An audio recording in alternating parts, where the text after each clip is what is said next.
Разкажете ни за списанието, което издавате. Списанието, което издаваме, се казва Rosebud Magazine и то е предназначено за голяма част от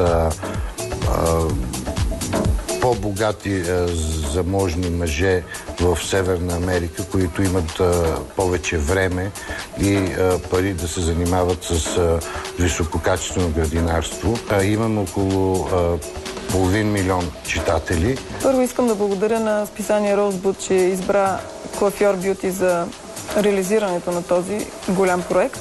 Всички, които дойдат в България, харесват нашите момичета и това ме наведе на идеята да направим един конкурс, с който да привлечеме нашите красиви девойки, които да имат възможността по този начин също да ги покажем и на останалата част от света.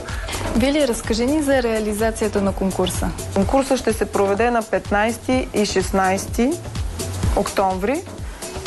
Ще търсиме момичета с естествена и натурална красота. Наши известни знаменитости, като артисти, музиканти, дори политици искам да вкарам в журито. 12 само ще имат възможността да бъдат във вътрешността на списанието на плакат.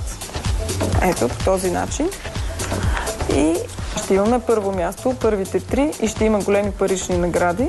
И искам да призова да изпращате кандидатурите си към нас с снимки и информация за обратна връзка на имейл newfacesearch@gmail.com. Вземете химикалка и пишете newfacesearch@gmail.com.